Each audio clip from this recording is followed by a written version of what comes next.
Hi, അപ്പൊ എല്ലാവർക്കും happy new year. ഞാനത് കുറെ ക്യൂബ്സ് ഒക്കെ മേടിച്ചു കൂട്ടി വെച്ചിരിക്കുകയാണ്. ഇത് ആക്ച്വലി എന്റെ പഴയ ഓഫീസിൽ അടിച്ചു പറ്റിയതാട്ടോ. ഇത് രണ്ടെണ്ണം ഞാൻ മേടിച്ചു. ഒരു 4x4 മേടിച്ചു, ഒരു പിരമിക്സും മേടിച്ചു. ഞാനൊരു മാഗ്നറ്റിക് ക്യൂബ് മേടിക്കാൻ ബുക്ക് ചെയ്തിട്ടുണ്ട്. ഇത് ന്യൂ ഇയർ ഒക്കെ അല്ലേ, ഇതൊരു പുതിയ സ്ഥലങ്ങൾ മേടിക്കാം. അങ്ങനെ ഇതിനും പ്രശ്നമൊന്നുമില്ല. പക്ഷേ ഇത് അല്ലേ ഒരു റിക്കി ഫീലിംഗ് ആണ്. നമുക്ക് ചില സമയത്ത് ഒരു കറക്കർ സൗണ്ട് കേൾക്കുന്നില്ലേ, അങ്ങനത്തെ ഒരു സംഭവങ്ങൾ.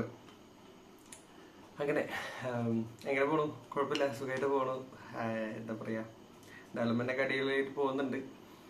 പിന്നെ നമ്മുടെ ലാപ്പൊക്കെ സെല് ചെയ്യാൻ പോവാണ്. അത് നോക്കാൻ ആള് വരുന്നുണ്ട്. സെല്ലായി പോട്ടെ. അതുപോലെ തന്നെ ഒരു ഗാലക്സി ബുക്ക് ഉണ്ടായിരുന്നു, അതും ഇപ്പോൾ സെല് ചെയ്യാൻ നിൽക്കുകയാണ്. ഇനിയിപ്പോൾ ഈ PC i3 3rd gen ഇതിൽ തന്നെ വർക്ക് ചെയ്യാം. അതുവരെ വേറെ എല്ലാ നല്ല ലാപ്ടോപ്സ് കിട്ടുന്ന വരെ ഇതിൽ തൽക്കാലം വർക്ക് ചെയ്യാൻ നമ്മളൊരു പ്ലാനാണ്. അങ്ങനെ പിന്നെ ക്യൂബിന്റെ ഞാൻ സോൾവ് ചെയ്യുന്ന വീഡിയോ ഒക്കെ കണ്ടിട്ടുണ്ടായിരുന്നു കേട്ടോ.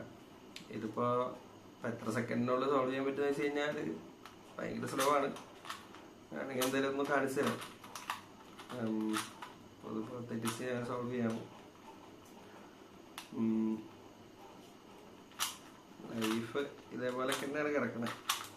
തിരിച്ച് ശരിയാക്കാൻ പറ്റില്ല. ഞാൻ ഫ്രെഡറിക്സ് മെത്തേഡാണ് ചെയ്യുന്നത്.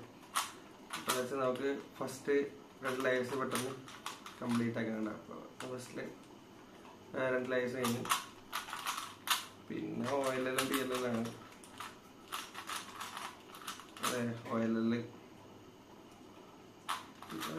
PLL അല്ലേ. സംഭവം സോൾവ് ചെയ്യാൻ സിമ്പിളാണ്. അപ്പോൾ അങ്ങനെ ഇതിൻ്റെ കുറച്ചുകൂടി ഒരു സ്പീഡ് ക്യൂബിങ് വേരിയന്റ് മേടിച്ചിട്ട് ഒരു 15 സെക്കൻഡിനുള്ളിലൊക്കെ സോൾവ് ചെയ്യിക്കണം എന്നുള്ള ഒരു പ്ലാനാണ്. എങ്ങനെയുള്ള കണ്ടെടുക്കാം. ഇതൊക്കെ തന്നെയാണ് ഇപ്പോഴത്തെ പ്ലാന്. വേറെ ഇപ്പോൾ ഡെവലപ്മെന്റിനെ കുറിച്ചൊന്നും അങ്ങനെ കൂടുതൽ ചിന്തിക്കണമെന്നില്ലേ. കൂടുതൽ മാക്സിമം നല്ല ഫ്രീലാൻസ് ഒക്കെ വർക്ക് എടുക്കുക, ഉള്ള വർക്ക് തന്നെ അത്യാവശ്യം നന്നായി ചെയ്യുക, അങ്ങനത്തെ കുറേ പ്ലാനൊക്കെയാണ്. Work from ഹോമാണ്. എന്തെങ്കിലും വേറെ എന്തെങ്കിലും പ്ലാൻസ് ഒക്കെ കൊണ്ടുവരണം. ലൈക്ക് എന്തെങ്കിലും സൈക്ലിംഗ് ഒക്കെ ഒന്നും കൂടി ഒന്ന് ഉഷാറാക്കണം. അതേപോലെ തന്നെ വല്ല ജിമ്മ് പോക്കോ എന്തെങ്കിലുമൊക്കെ തുടങ്ങണത്തിലൊക്കെ ഉണ്ട്. കണ്ടറിയാം. 2026 പുതിയ ഐഡിയാസ് ഒക്കെ അങ്ങനെ. വേറെന്താ പറയാൻ, വേറെ ഇപ്പൊ ഇങ്ങനെ വിശേഷങ്ങൾ ഷെയർ ചെയ്യാനൊന്നുമില്ല. കൺസിസ്റ്റന്റ് ആയിട്ട് വീഡിയോ ഇടാൻ ശ്രമിക്കുക, അതൊക്കെ തന്നെ. അപ്പൊ എല്ലാവർക്കും പറഞ്ഞ പോലെ ഹാപ്പി ന്യൂ ഇയർ. എന്തെങ്കിലുമൊക്കെ പ്ലാൻസ് ഉണ്ടെങ്കിൽ സെറ്റ് ചെയ്തോളൂ.